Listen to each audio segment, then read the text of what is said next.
right, everybody. Thank you for tuning in here this week to the PWZ podcast. I'm here with Ragni, otherwise known as Chubby Dudley from ECW. How's it going? Beautiful, Rick. Beautiful. Well, thank you for joining me. Now, you've started your own podcast recently, basically a reaction podcast as you're going through the early years of ECW. Yeah, it's it's a whole new world that has brought Chubby Dudley back to life. I was surprised to hear about this, to be honest with you. Somebody told me about it, and I was like, really? And you're going through like the really early years when it was still NWA Eastern Championship Wrestling. And personally, that's my favorite era. So that shocked the hell out of me, but go ahead. I'll tell you why, because I just loved that style of wrestling in that era. And, I was not necessarily an extreme fan. Okay. However, I did watch ECW through its entire run. And I enjoyed it. I went to so many live shows. I've been to the arena. I've been to the pay-per-views in Danbury, Buffalo, everywhere. We used to go all over the place to watch ECW. Wow. So it was always, I always was there pretty much for the entire career of that company. Wow. Now, where are you from? I live in currently Wallingford, Connecticut. I lived in New Haven, Connecticut at the time, which is 20 minutes the other way. But but ECW was just something else, and obviously it was ahead of its time, even as early back as that in a way as well. It's crazy because when I started doing this whole thing, like a buddy, the whole thing came about like, so I do an interview channel as well. The Ragni show. It's on YouTube. And one of the guys I interviewed in the music business, Ray and Belcher, who he used to play bass in Wednesday 13's band, and he has a country rock band called Early Ray. We became like when you do these shows, you end up like becoming friends with some of these people. Absolutely. And me and him have truly like become brothers. And we text almost every freaking day. And he texted me one night, like at midnight. He goes, "Yo, you up?" I'm like, "Yeah." He's like, "I got to call you. It's important." I'm like, "Okay." He's like, "I got home from an acoustic gig I was doing earlier." He goes, "I've been laying in bed for like 4 hours watching ECW. I'm just completely sucked in. And I'm saying to myself as I'm watching it, I wonder what Bay thinks of this match. I wonder what Bay would say about this person. I wonder what Bay would say about this finish. I wonder what Bay knows about this." He's like, and then I was like, Bay should do a reaction channel. And I'm like, you're a fucking genius. This is like the greatest idea I ever heard in my life. So we were talking about it. I'm like, all right. I'm like, this could like really work. I'm like, people would be into this. He's like, absolutely. So I launched it 2 weeks later, and that was around Thanksgiving, December, when I launched it. And here we are 4 or 5 months later. I'm about to hit 200 subscribers. And I said, like, he was like, do this match and do that match. I'm like, no. I said, I'm starting from day one, and I'm going to go through match by match, the true history. I said, because I didn't watch a lot of it. I missed a lot of it. So a lot of it's going to be new to me. But as I'm doing this now, like I'm just getting to the point now. I'm only on the actual 6th episode of TV. And what I do is each match or segment is an episode on my channel. Okay. So as I'm doing it and I'm putting these out and I'm doing it every 3 days is a new episode, I'm getting, honest to God, it's blowing me away. There is legitimately so many people that love Eastern Championship Wrestling. Yeah. And I'm like, are you serious? Like, I'm one of them. Because I was not a fan. I came from the early Tri-State Wrestling Alliance that I was a huge fan. Yeah. Yeah. And then when Todd, started ECW and the whole new product, I was not a fan. I'm like, this is garbage. This sucks. And then when I got my shot as a Hell Rider when we were there and doing our thing and for a year and got TV and everything, I still was not a fan. I just was not a fan of the product at all. Yeah. I find that very interesting, like really interesting, because there's always a lot. anytime you talk to somebody, they're always very behind the production, I guess, like that. That they love. I guess it was kind of like just a group of guys that were just trying to do their best and put on like a really good product, kind of a thing. I loved the locker room. Yeah. I loved everybody involved, behind the scenes, even the fans that I had become friends with. Yeah. But the actual product as a wrestling fan in me, it was not enjoyable to me. I didn't like it. I didn't think the storylines were good. The angles were good. I didn't think the matches were overly good. And as I'm watching it now on TV, I mean, this was the new era with Eddie Gilbert doing the booking. Mm-hmm. I still was not a fan. But now I see I knew where Eddie wanted to go with things, but I'm seeing now that Paul's in there, because I remember when Paul came in, mm-hmm. Eddie brought Paul in because they were best friends. Yeah. And the plan was Paul to be, Eddie's partner in the booking, and, we all know things happened, and mm-hmm. Eddie got fired and Paul took over, and et cetera, and history was made. But in my opinion, the TV show itself did not start coming to life until Paul made an appearance on TV. It's not surprising, really. I mean, because look at Paul. He's kind of like the madman, the genius of professional wrestling in a way. He had such a great innovative mind no matter where he worked, I witnessed him in the AWA, NWF. I believe he did a shot did he do a shot in Memphis, I believe? Probably. Yeah, probably. I'm trying to remember. But that guy was everywhere. And everywhere he was, he was fire. He was just amazing where he was. So I didn't even know. So he was part of that NWF. I had heard so much about that, back in my early, in like the tri-state days, because a lot of those guys worked for that. Yep. Okay. Yeah. If you go back on, because there's, I don't know if you're aware of the High Spots Network, the company, the merch dealer, whatever. Yeah. They have some of it up on their site, but obviously there's some that you can find on YouTube. And Paul was doing commentary there at some points. I don't remember if he managed or not, but I think he did interviews too as well. But I do remember seeing him, just very straight-laced kind of announcer at one point there. This is before he got like really involved. But the NWF was, to me, like it was an organization that was way ahead of its time, probably precursor to ECW, if you say, kind of like how Tri-State was too. They had so many great guys like on the way down. There was guys like Brody and was it Jules Strongbow, DC Drake was there. Yes, it was just a little bit. Winner. Yeah, it was just a little bit. Larry was there. Yeah, it was just a little bit more edgy of a product than say watching like WWE and WCW and stuff at the time. Wrestling fans, promoters, wrestlers, and anyone who enjoys pro wrestling now have something new to be excited about. The Wrestling Fans International Association, the WFIA, is back. WFIA is an association that exists to promote, grow, and support professional wrestling throughout the world. Membership is free. Your membership includes a free digital bi-monthly publication of the Wrestling Fan News newsletter, association updates, voting privileges, and much more. Please go to thewfia.org, that's thewfia.org, and become a member today. Read about the Northern Wrestling Federation in the book presented by Russellville.com, The Pro Wrestling Vault, Volume 2. Hear the story of Roger Ruffin, the man who trained Carl Anderson, the Monster Abyss, Jordan Clearwater, Chris Harris, and Jillian Hall. Plus 45 other short stories including Jazz, Bobby Eaton, Kamala, Thunder Rosa, Mario Mancini, Scott Casey, PJ Black, Kerry Morton, Sal Renaro, Jeremiah Plunkett, Colby Carino, Bam Bam Malone, and many others. Get your book today at Russellville.com. Russellville, it's where wrestling lives.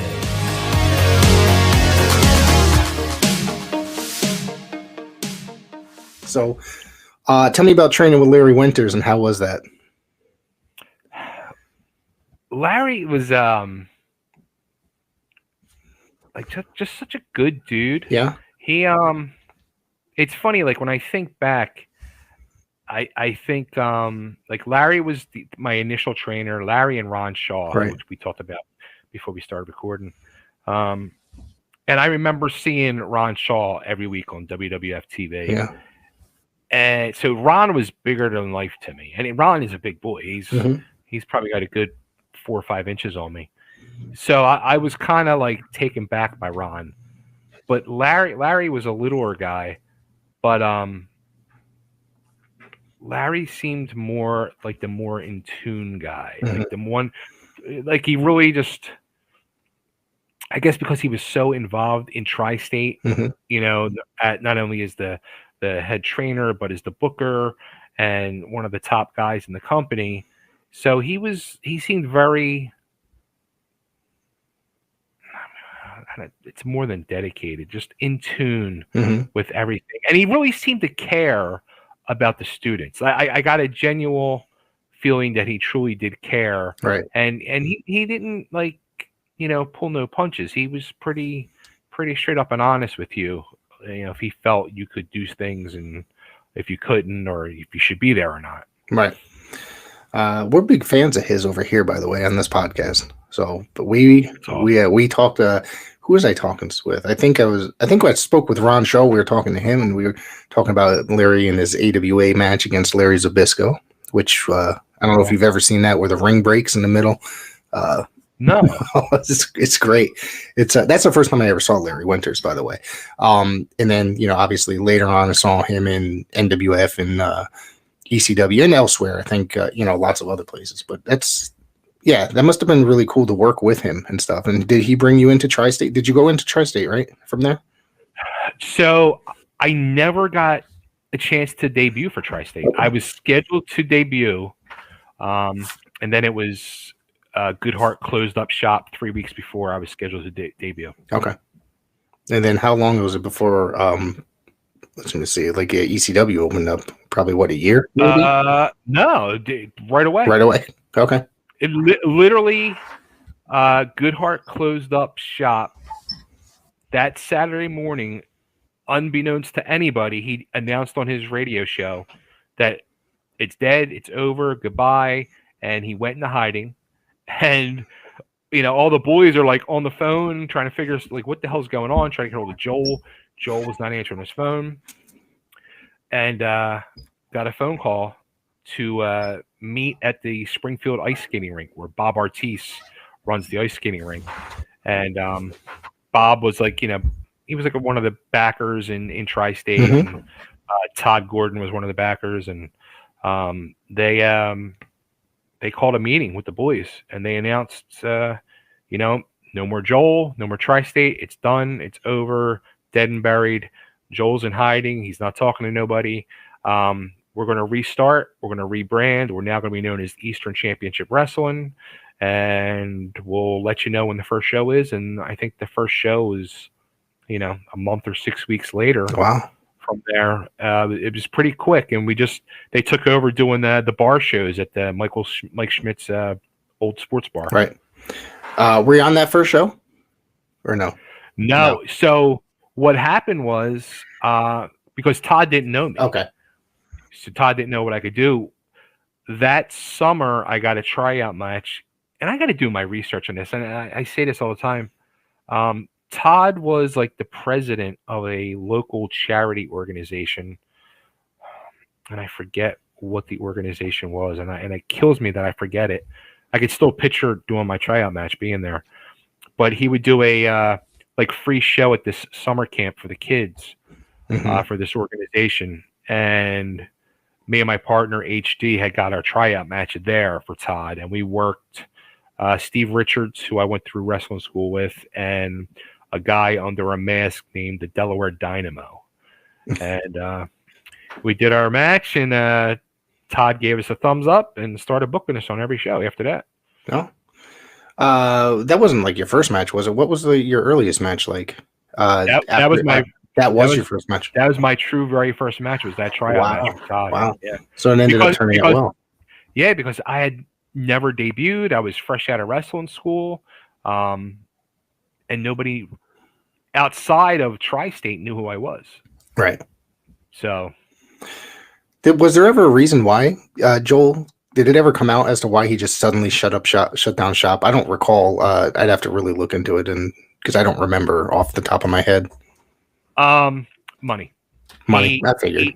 He basically, the way his plan was he would do all these small spot shows and build up his storyline, and then he would culminate into the before pay-per-view. He would do these 4 big shows a year, and he would run them in a 3,000 seat arena, and he was drawing 2,000, 2,500 people to these shows.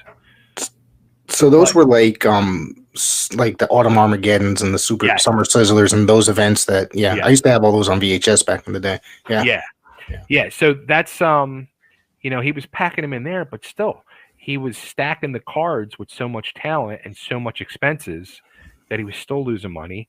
And the house shows, the smaller shows, they didn't draw too well, so he just got buried, and it got to the point where that show, the big show he had, I guess it was Winter Challenge, I think it was. Yeah. Yep. And it was going to be Landell against Buddy Landell versus Buddy Rogers, Battle of the Nature Boys. He was hoping that was going to be the thing to put him truly on the map everywhere and put him over with everybody. And he was 2 weeks out, and he had no ticket sales, and he was just going to take a bath. So he was like, I can't do it. I'm done. And it's nothing against either of those two gentlemen. I'm a fan of both of those guys, Landell and Rogers. But at that age, who's going to see Buddy Rogers? In a way, I mean, no offense. I'm not trying to be offensive, like a dick or anything. But I mean, I was the wrestling fan in me. I was so intrigued by. I was hyped and couldn't wait. And plus, I was a huge Buddy Landell mark. Yeah. And I had become very good friends with Buddy at that point. Oh, really? Yeah. So in wrestling school, the big thing you got to learn how to do is you got to be able to do a flip. Mm-hmm. For your suplexes, your hip tosses, all your stuff, anything you're doing, you got to be able to do that flip. And it's just a front flip. Yep. I can't fucking do it. Still to this day, I cannot fucking front flip. If you give me a hip toss, I can do it. If you give me a suplex, I can do it. If somebody's there to guide me, I'm good. I can flip. Right. But if I cannot flip by myself. Wow. So for 6 months, that's all they would let me work on in wrestling school was trying to flip. And I couldn't flip. So I was to the point where I was like, you know what? This is stupid now. And I'm not doing this. And I quit. And I called Goodhart up and said, I think I'm just going to quit. I'm out. And they were like, Joel's like, look, come to the school this Friday at this time. Meet me there. I got a surprise for you. I'm like, all right. So I go to the school, and I'm sitting there, and in comes Goodhart with Paul Orndorff. I'm like, okay. He explains to Orndorff the story, what's going on.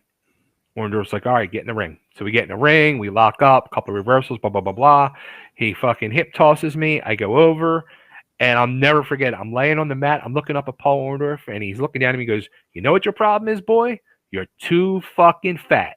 And he walked out of the ring. And I'm like, wow, laying there like, wow, okay. So at that point, Buddy Landell had come in and seen this happen. And Buddy jumped up and got in the ring, and he gets me up. He's like, don't fucking listen to him. He's like, come on. So Buddy got in the ring and worked with me, and he fucking worked a little match with me. And he's like, you can do it. It's just all in your head. And he said to Joel, he said, give him a fucking shot. Let him do a match. Wow. Yeah. That's awesome. Yeah. He, Buddy Landell, I mean, he's a guy that I don't think gets his flowers, his credit that he deserves. You know what I mean?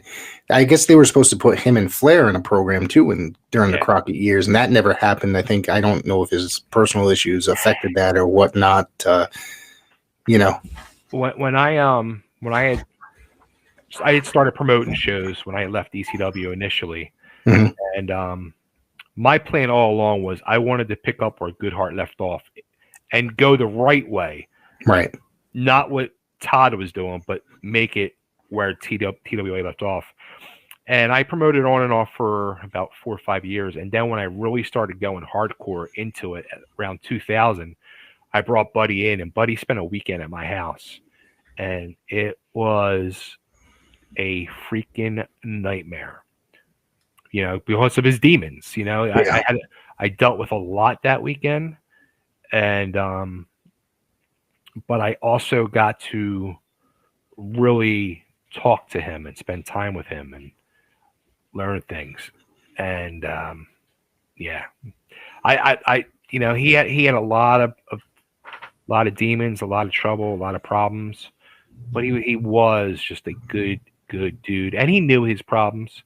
He'd be the first to admit, how he would fuck up on stuff, and it was just there was one show, I think it was the Eddie Gilbert Memorial Show in Jersey. I think the second one. It was run by Dennis Corluzzo, correct? By Dennis, yeah. And he was screwed up in the back dressing room. And wrestling fans, on July 29th at Crown Plaza Hotel in Warwick, Rhode Island, come meet Glenn Jacobs, Lena Fanine, Lisa Marie Varon, Candice Michelle, Ultimo Dragon, Funaki, plus 30 other superstars. Tickets available now at immortalseats.com. Hi, this is Bob Smith. You might remember me from my years at Pro Wrestling Illustrated magazine. Well, now I've started a brand new podcast called The Outdated Wrestling Hour. Yes, we're going to take a whimsical look back at the wrestling figures, stars, and trends from years gone by. We're talking 60s, 70s, 80s, 90s, and a whole lot more. There's going to be laughs. There's going to be fun. There's going to be action. You name it. Please tune in for the Outdated Wrestling Hour wherever you get your podcasts. He was partying. I don't know what the hell he was doing, but he was passed out on the locker room floor, and Cornette was over top of him, smacking him in the face to wake him up. He's like, and he was hollering, I'll never forget it. He was hollering at him, "Buddy, don't you die on me, Buddy!" And he's smacking him across the face. I'm like, "Oh, Buddy, please get the fuck up, man." Wow. Yeah. Damn. Did you still speaking with? Were you still speaking with him around the time of his passing? Yeah, we would. We used to exchange phone calls like at least once a year, once every 6 months. Mm-hmm. He would be on Facebook for a few months, and then he'd pop off and call me and be like, "I'm done with Facebook. Fuck Facebook. Just, you want to get me, just text me or call me." And so we kept in touch, and then he would again pop back on Facebook, and then he popped back off, and then something had, he was always getting into car accidents. Yeah. Always. And something happened, and I don't know, just a shame. It is a shame, because I mean, that guy, hopefully at some point he'll get the recognition that he really deserves, because that guy was an amazing talent. He had all the talent in the world, and he just couldn't get to that level because of some issues. So yeah. So let me see here.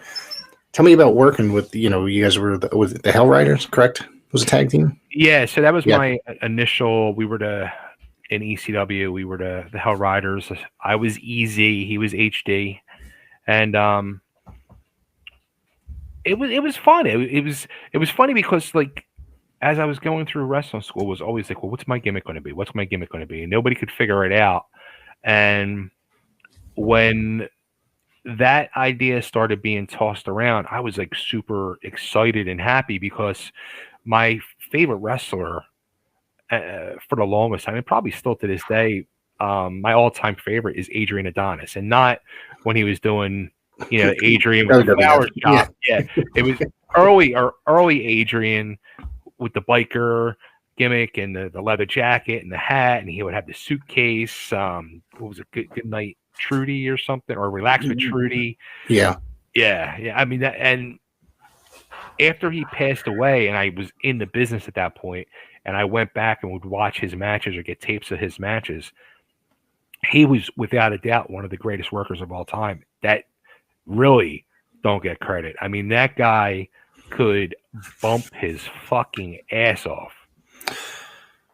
Did you ever see, I believe it was Donahue, where he was on there with they had the AWA characters on there, and not characters, wrestlers on there, I think.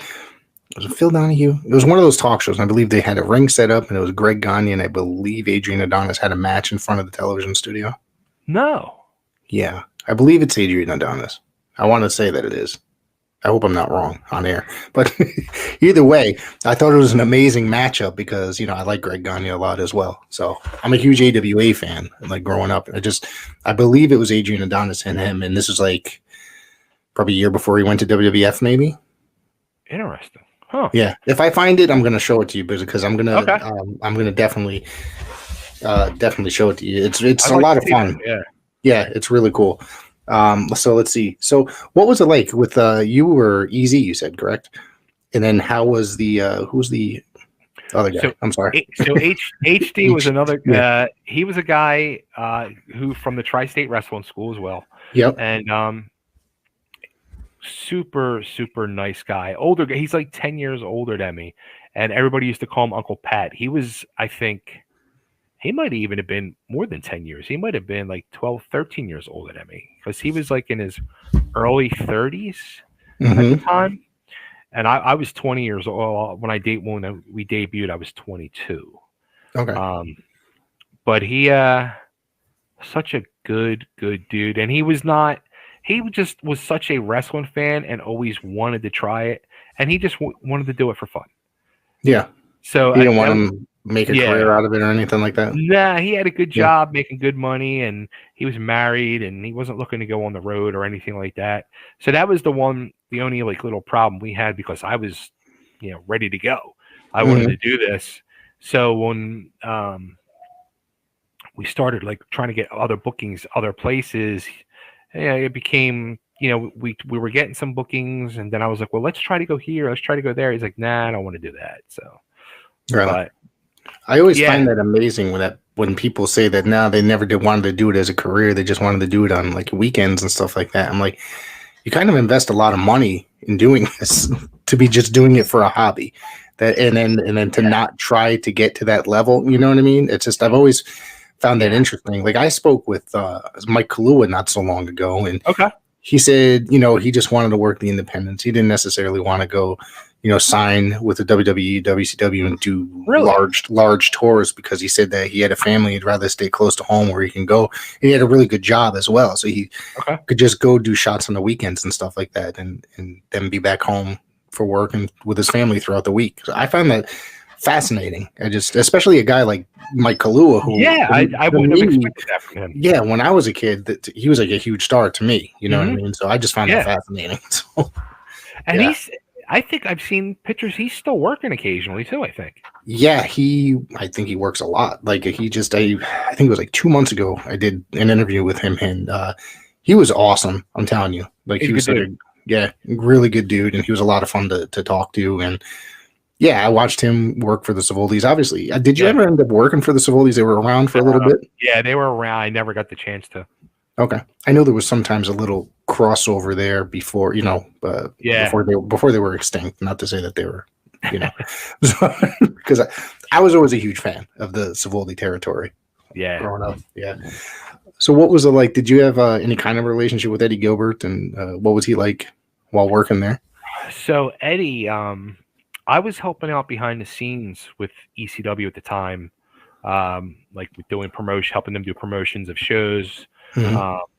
So when the TV tapings were set up and all, Todd called me up. He's like, "Hey, we're doing the TV tapings at Cabrini College. Can you come to the office, pick up the posters and flyers to go out and put around the college for me? And I got some big news I got to tell you." I was like, "Oh, okay." So I go to his office. Me and my buddy Frank Cody, who was on some of the early shows too. And Todd told us that he hired Eddie Gilbert to be the booker. And I was fucking jumping out of the seat. Like, I'm like, yes. I'm like, this is going to be the greatest thing ever. Because I was a huge Gilbert mark. Loved Eddie Gilbert. So, and I loved his style. Loved his booking. I was like, this is going to be fucking phenomenal. We're going to blow the roof off. This is just what we need. I'm like, now Todd's got it. This is where I'm like, Todd knows he needs something to put us over with TV. Right. So Eddie came in and he was kind of a dick. I mean, honestly, really, he was kind of a dick. I guess I can't remember if it was the first set of tapings or maybe it was the first set, where at one point he just came busting into the locker room and just started hollering at everybody that we all fucking suck. You guys don't deserve to be on TV. If you don't change, you're all going to be fired. And we were just like, what the hell? Like, okay, like this is real now. Like this isn't like true just weekend warrior stuff. This is like legitimate. We're doing TV and we have a real person handling the booking that's been through it all. So it was very eye-opening.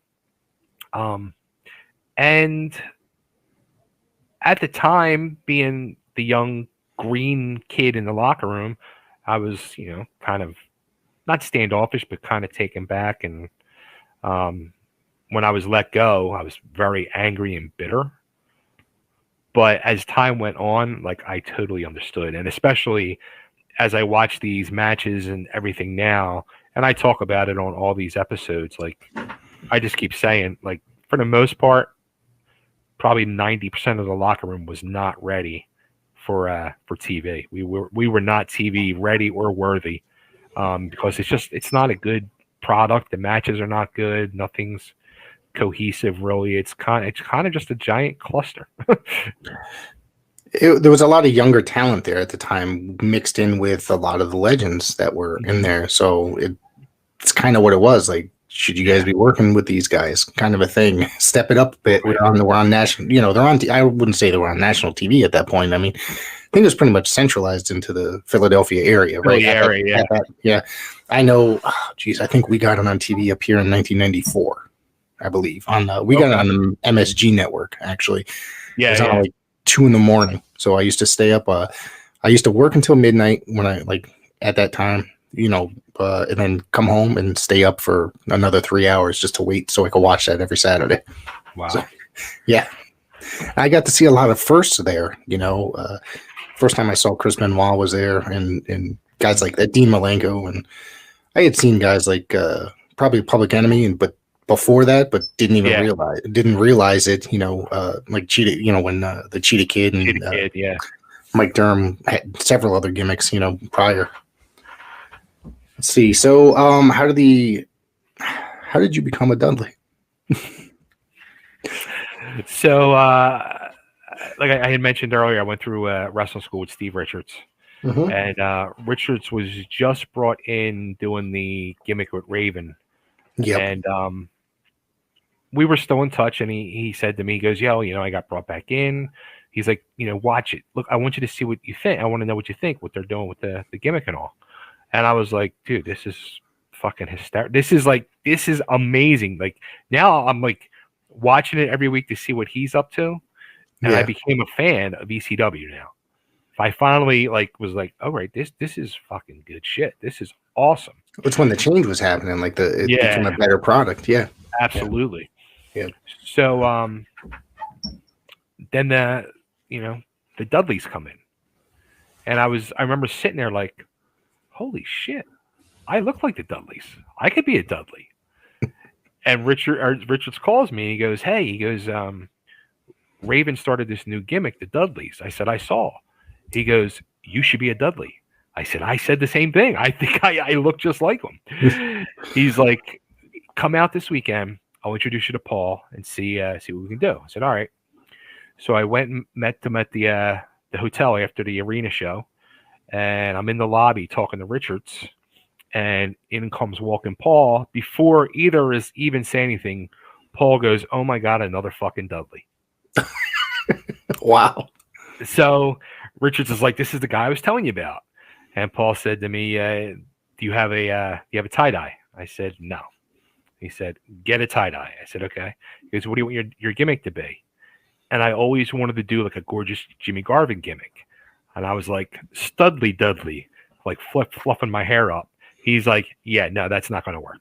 I'm like, okay. He's like, get food, get a tie-dye, come to the shows next weekend. You're Chubby Dudley. I said, okay. And it worked. And that's it. Yep. How long were you there for under that gimmick?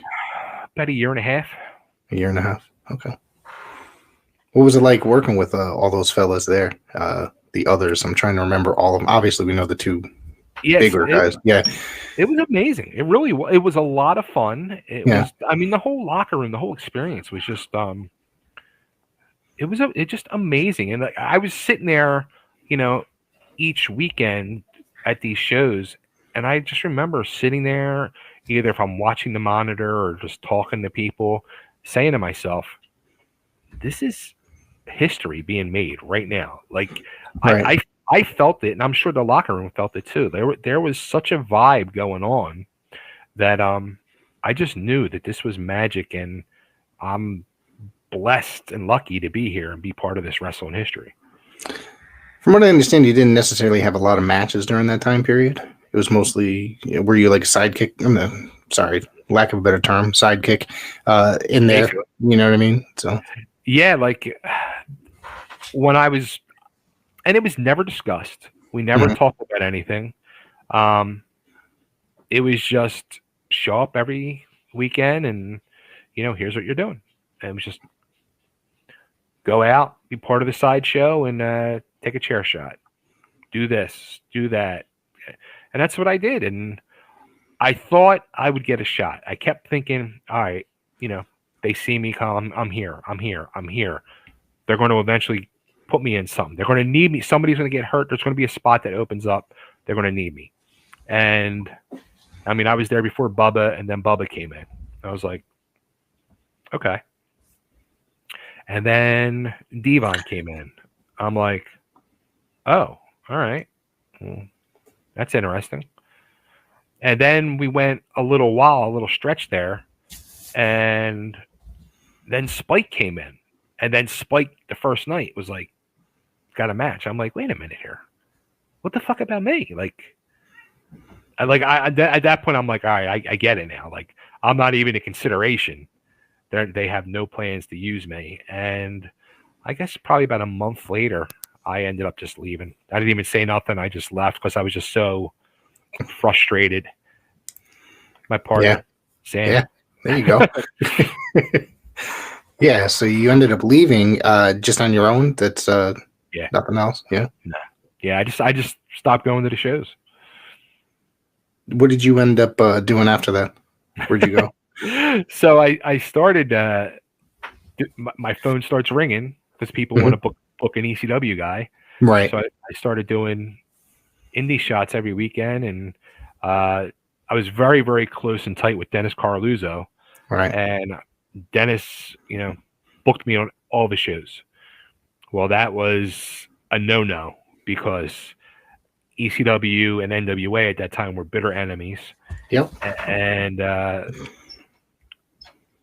I'm guessing Paul got pissed. Probably Taz. Taz ended up calling me at work. I was working at a pizza shop, and Taz called me at the pizza shop and threatened me if I continued to keep doing the Dudley gimmick, which is kind of amusing. Like when I think about it now, like he said to me, if you keep doing the Dudley gimmick, it's our gimmick. If you keep doing it on the indies, I'm going to come out to one of these shows and stretch you. And I'm like, okay, but don't you want to hear my side? And I was trying to talk to him and plead my case, and he didn't want to hear any of it, which whatever, I get, but it's 30 years later, it's kind of a funny, hysterical story, and I'm still waiting for the chance to actually talk to Taz about it and get a laugh about it. Where'd you go from there as far as gimmick goes, if that was the case, or did you continue? No, I stopped doing the Dudley gimmick, and I took a page out of Eddie Gilbert's book. Instead of Hot Stuff Eddie Gilbert, I became the Hot Shot Bay Ragni. Okay. Formerly known as Chubby Dudley. Tell me about the incident with the Sandman. You had an incident with that he said he said you don't belong here or something. Get out. Yeah. Okay. I was like, wait, what? Yeah, sorry. So, they had put me in an opening match. They needed somebody to team up with El Puerto Ricano, and it was against the Bad Crew. And Sandman pulled me aside before we went out, and he said, "Hey, because out, work the match for a few minutes. Sandman's going to hit the ring and cane everybody and do his thing."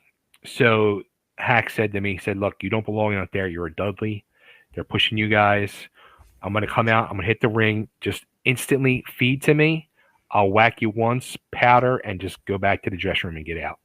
He's like, "I'm going to beat the shit out of these guys." I was like, "Okay, thank you." Well, all right. Tell me, let's see here. Let's go. And tell me about starting your own company and such. Well, that started in 90. My first show was 94, November 94.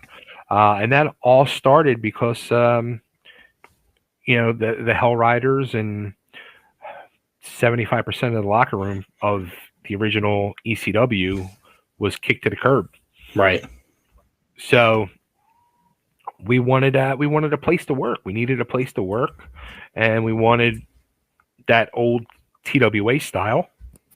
So I was like, all right, I'm going to do it. I'll put it together. So myself and Frank Cody, who was helping me with behind the scene promotions with Todd, and a friend of his, Lucky Larry Reed, the three of us were the original owners, and we started Liberty All-Star Wrestling.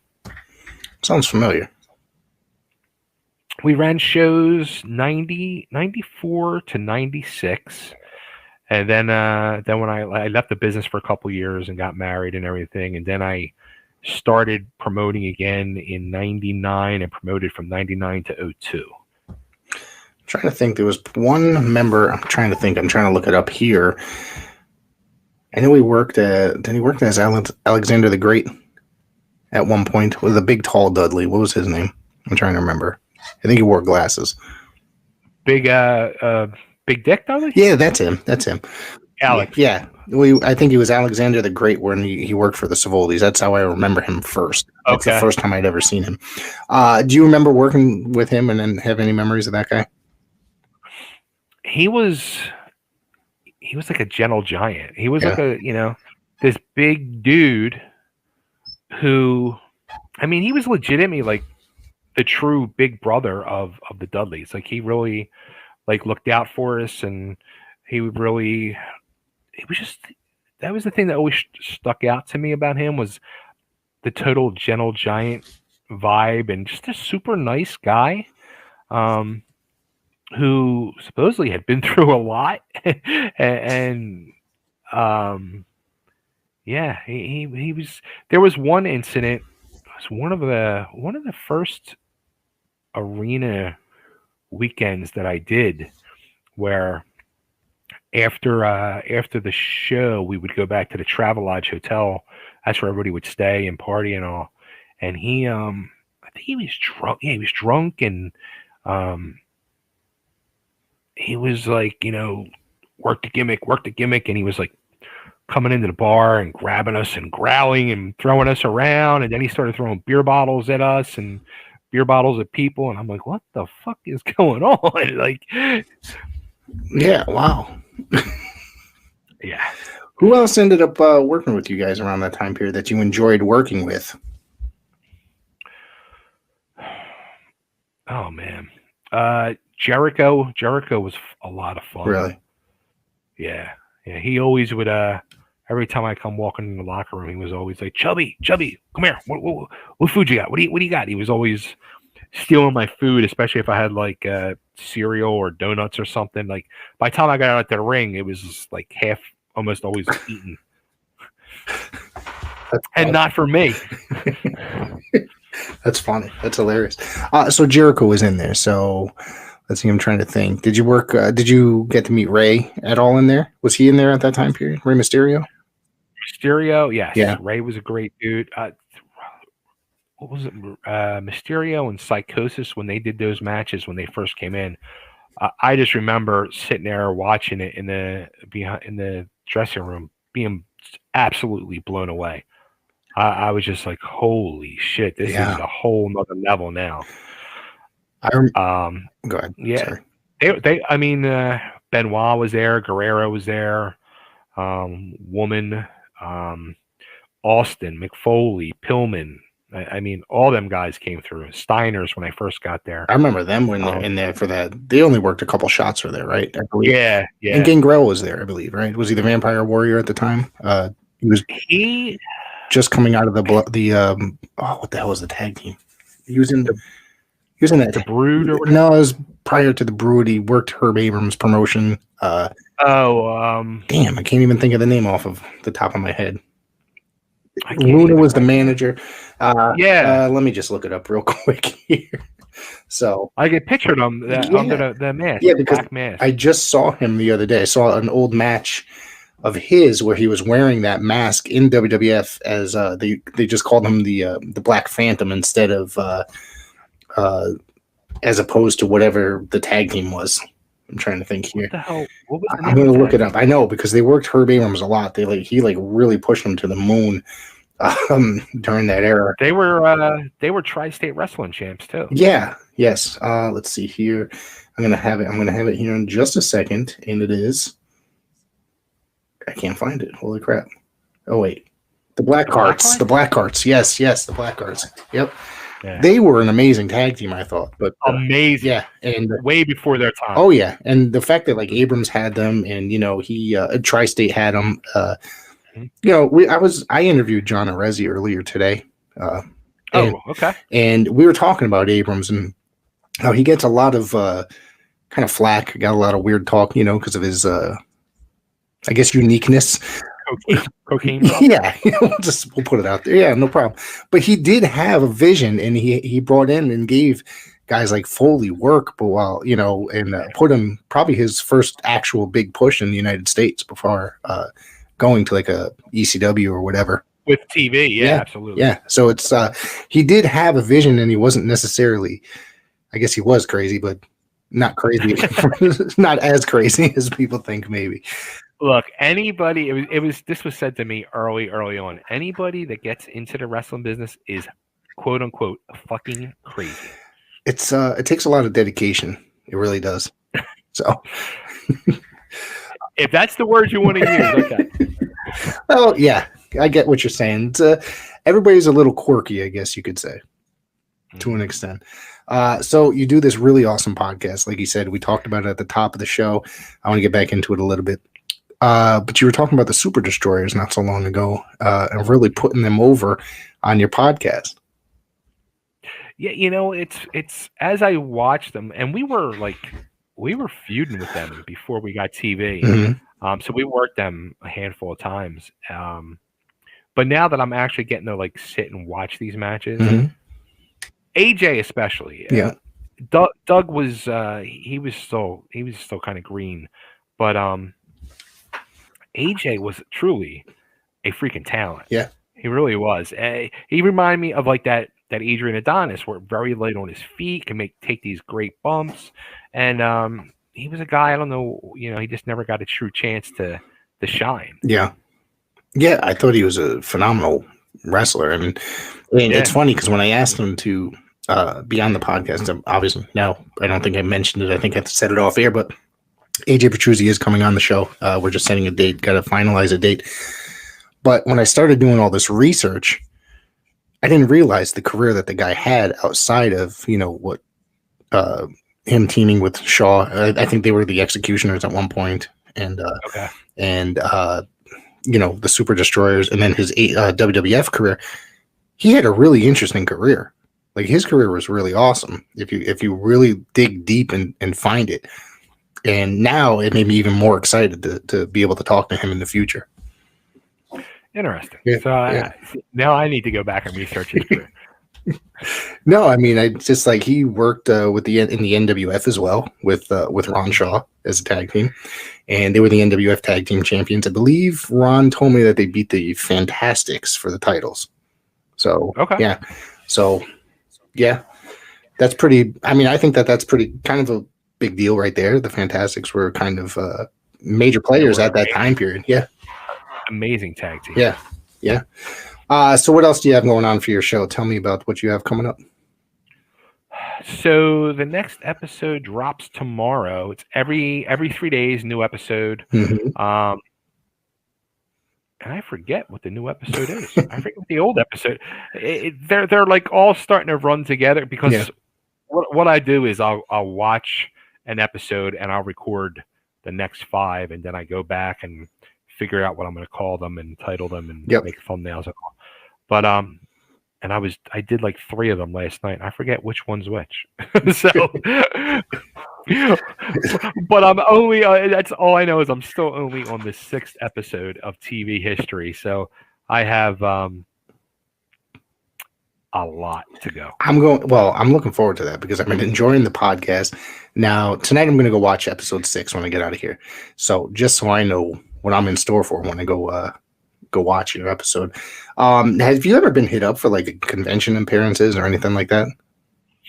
So I when I was living in the Philadelphia area, I was doing some conventions with the whole. It's funny, like the channel started a few months back, and then Sign Guy hit me up about 2 months ago and texted me one night. He said, "Hey, there's a guy who's making these ECW autograph cards at the boys. He's interested in you. Do you want to do a deal with him?" I'm like, "Hell yeah!" So I do that. We get the deal done. I get the cards, and I start promoting them on social media that I have them for sale, and I instantly get hit up for a Comic-Con appearance here, and I'm living in Nashville now. Wow! So I did that last month. I got booked for that guy booked me for another Comic-Con in July. I'm booked on a wrestling show, appearing at a wrestling show, just doing autographs in June. And I was offered a wrestling convention in May in Pigeon Forge, but I just couldn't get it to work out right. But all of a sudden, Chubby Dudley business is back, and I just got approved for Pro Wrestling Tees. So I have my graphics guy starting to work on some things, and Chubby Dudley shirts will be available soon. Yeah, I want to get one of those cards from you sometime. Maybe I'll grab one this week. You still have them, right?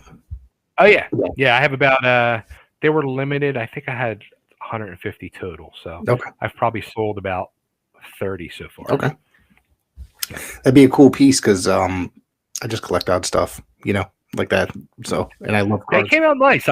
I was very very excited after I got it. I was like, all right, cool. Yeah, this is cool. Yeah. So why don't you tell everybody where they can find you on the internet?